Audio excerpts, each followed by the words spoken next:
The chopper, come on! I need the games.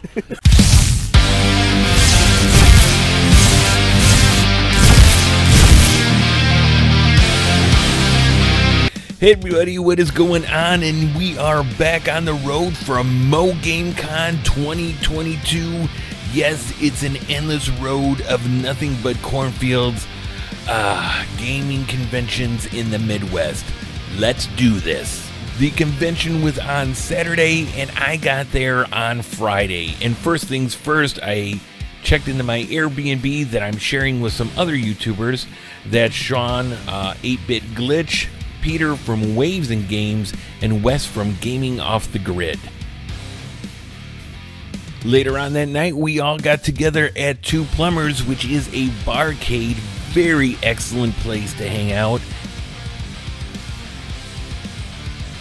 And here you see Tom and Lacey from Do You Nerd, Captain Algebra, and Chris Pico, the Old Ass Gamer.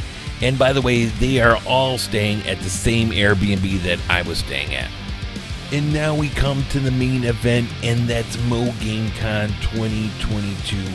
I am so glad that this convention is still going strong. Last year it had come back after a hiatus because of the pandemic, and this year it's even bigger and better than ever. There were a lot of people there this year, more than last year, and it looked like there was even more vendors as well. So with that being said, let's take a look at the convention floor.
And now we make our way upstairs to where there's going to be a game show between Twitch streamers and YouTubers. But first, there is a cosplay competition and the winners are announced.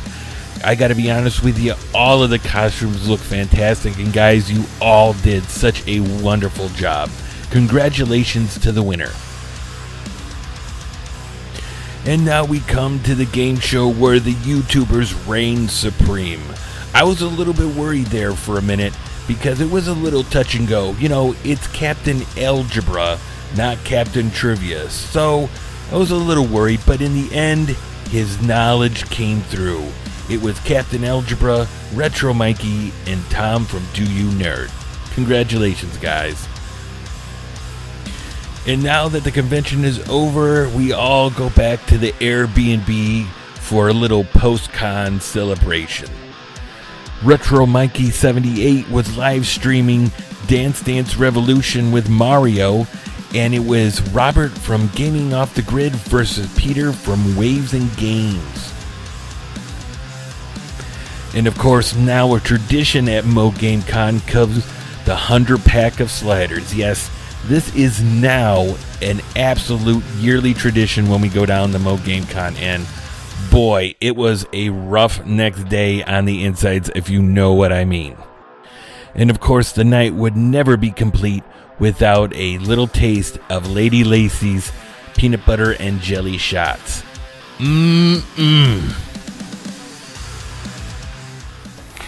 Alright guys, so it has been a great trip down to MoGameCon 2022, down to the, well, it's not really in St. Louis, it's kind of on the outskirts in a place called St. Charles, but close enough.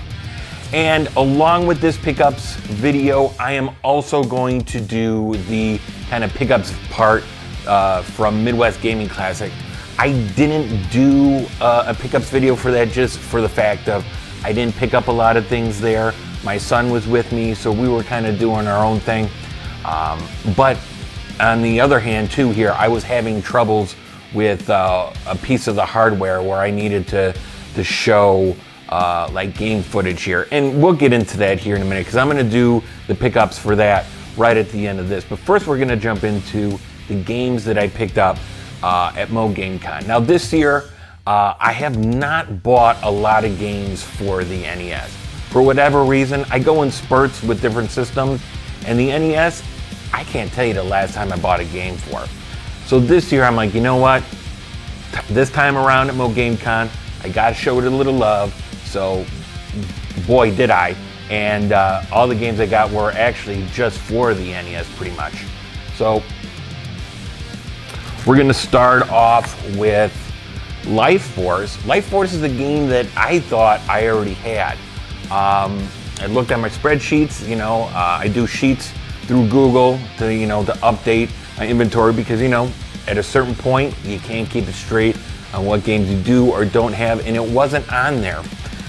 And I was a little worried that I hadn't updated my inventory, but it turns out that I did, and it was not on my shelf when I got home.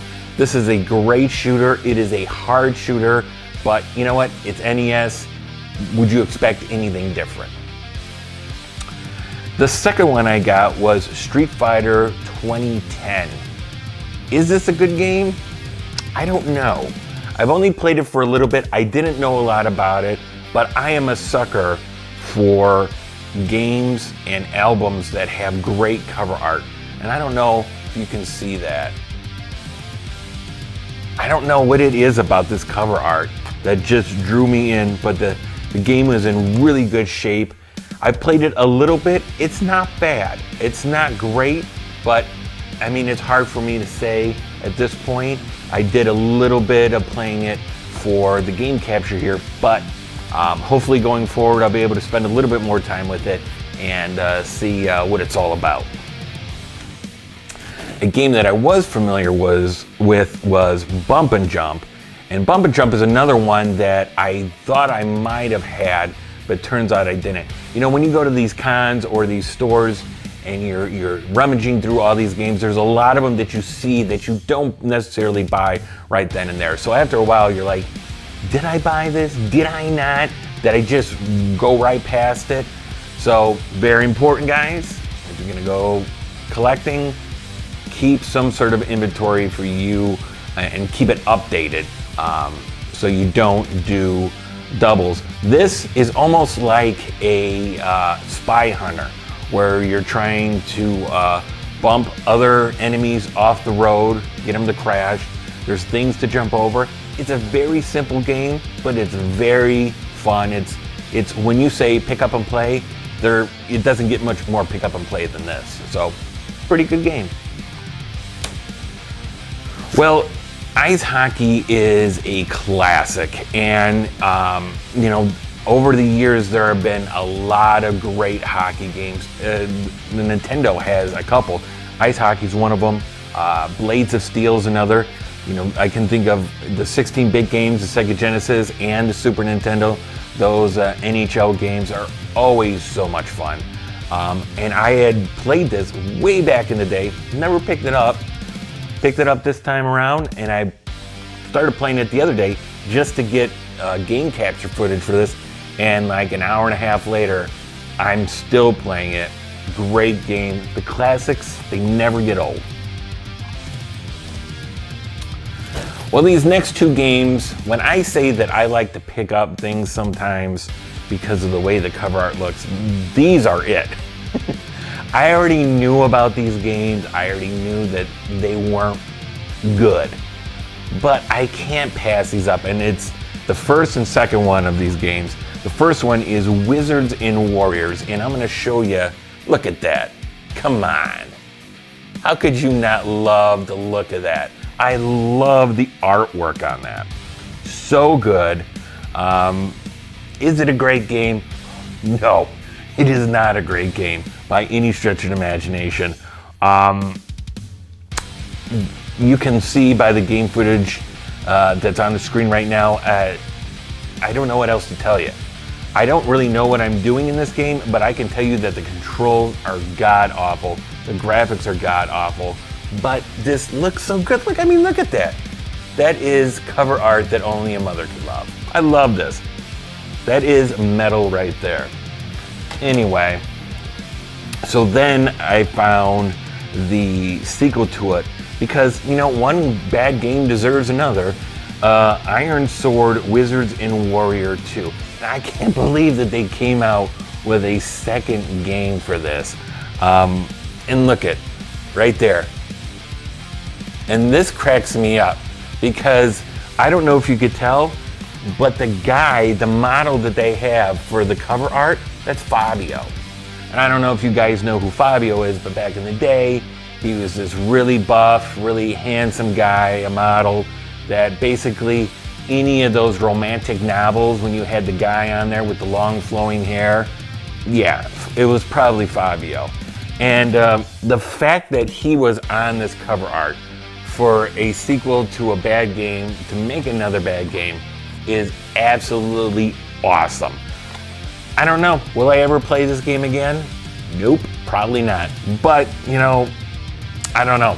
I don't know what it is. It was a good shape. There wasn't a lot of scratches or anything on it, and I love the cover art. So I don't know. It's gonna be a little bit of eye candy up on the shelf. And that was it. There are a couple other games that I did pick up at Mo Game Con, but I haven't really gone through them yet.